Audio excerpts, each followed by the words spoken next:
Salut, notre thème aujourd'hui c'est la qualité des fiançailles conditionne la réussite d'un mariage. La qualité des fiançailles conditionne la réussite d'un mariage. Alors vous savez, généralement, les gens prennent le temps de fiançailles plus tôt pour préparer un mariage, pour préparer les cérémonies du mariage. J'aimerais qu'on ait une salle de fête comme ci, j'aimerais qu'on ait une église comme ci, j'aimerais qu'on fasse la dot à X, à Y endroit, j'aimerais que le thème de notre mariage soit X, soit Y. Bref, on prend généralement le temps de fiançailles pour préparer un événement. Parce que je ne vais même pas dire pour préparer un mariage, pour préparer un événement et oublier le plus essentiel. Non, pourquoi est-ce que les fiançailles existent? C'est un temps pour s'étudier. C'est un temps pour voir si nous sommes compatibles. Vous comprenez un peu?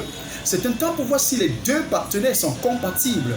Est-ce qu'on peut faire carrière ou pas? C'est le moment où la femme et l'homme, chacun devrait se poser la question. Est-ce que c'est cet homme que je désire pour mes enfants? Est-ce cette femme que je désire pour mes enfants? Est-ce même cette belle famille que je vois là, que je désire pour mes enfants? Oui, parce que les oncles de votre mari deviendront votre famille. Les frères de votre mari deviendront les oncles de vos enfants. Vous comprenez un peu?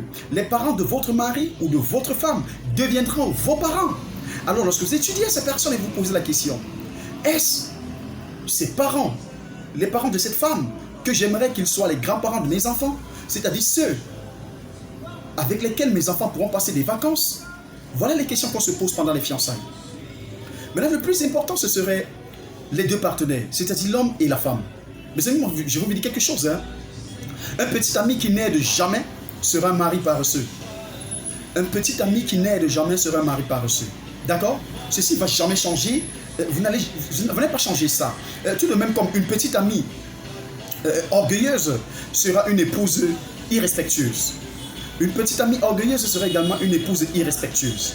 Alors ne cherchez pas à changer le comportement des gens. Ne vous dites pas non, quand moi je vais l'épouser, je vais le fabriquer, il va changer. Vous vous trompez parce que les caractères de quelqu'un, vous ne les changerez jamais.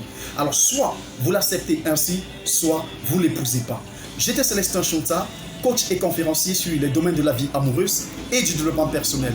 N'oublie jamais que tu es ton propre changement et que l'amour est un art. Je vous aime.